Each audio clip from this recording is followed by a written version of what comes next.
Thanks as well.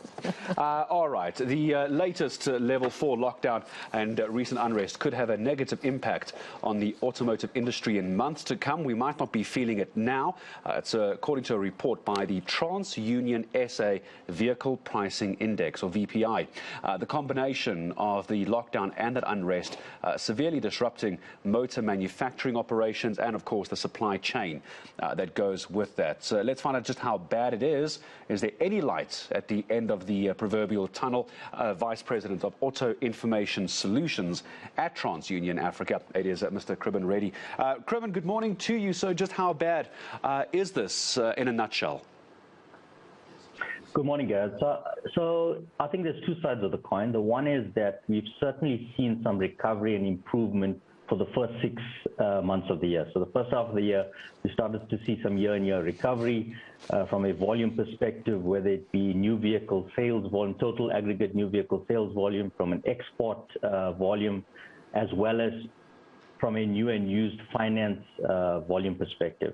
But to your point, there's it was largely offset to some of these consequences that affected the auto industry in the month of July. We've had obviously the unrest, we had level 4 lockdown, or move back up to level 4, and that lasted around 5 weeks. And then more recently, you would have seen, or your viewers would have noted, the Transnet cyber attack issues, which caused a force majeure, against the entity.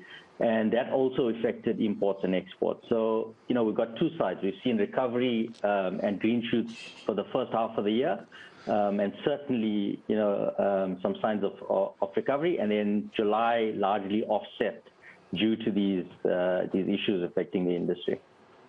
Is there any way for us to try and get back to those pips and those indicators where we were going before this failed insurrection in July? Is there anything the industry can do, or do we just sort of sit down, strap in, and hope for the best? No, I think there's lots of things that the industry can do. I think the month of July, notwithstanding the unrest, the Transnet issues, and level 4 and COVID vaccination delays, etc., was also a month to be remembered, I guess, against the automotive industry. There's a couple of other things that have happened as well. One is the launch of Popia. Also, the 1st of July, look, there was a year of grace period, but the actual enforcement starts on the 1st of July. The rollout of R2 starts also on the 1st of July.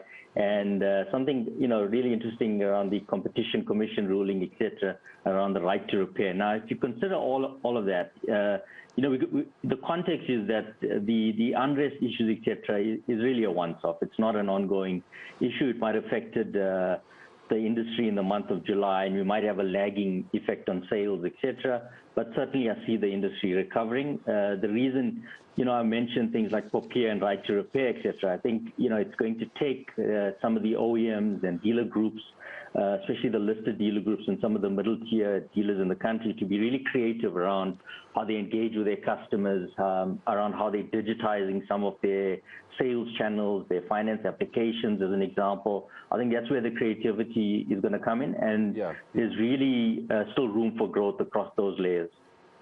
Can we talk, before I let you go this morning, Kriben, it's fascinating insight from you. I'm curious, though, about the Transnet hacking that we saw taking place at some of the big ports. Obviously, we always think Durban, we think Joburg, Cape Town, etc. From a supply chain management perspective, and those imports you mentioned and exports, how damaging was that Transnet issue in this? Look, in the month of July, from an export perspective, we saw around a 33% decline, which is unfortunate again, because the export industry was probably around 50.9% year-on-year. We saw growth just around exports. So we saw, a huge knock there. 70% of vehicles sold on South African roads are imported into the country, and we export around 65% of all vehicles assembled in the country. So any effect to the logistics or to the supply chain or to our ports, etc., has a direct impact on those volumes. So we did see quite a significant impact on the export level. Well, I appreciate your time in speaking to us. Some wonderful insight, fantastic analysis as well from Mr. Kriben Reddy, Vice President of Auto Information Solutions, TransUnion Africa. My thanks to him.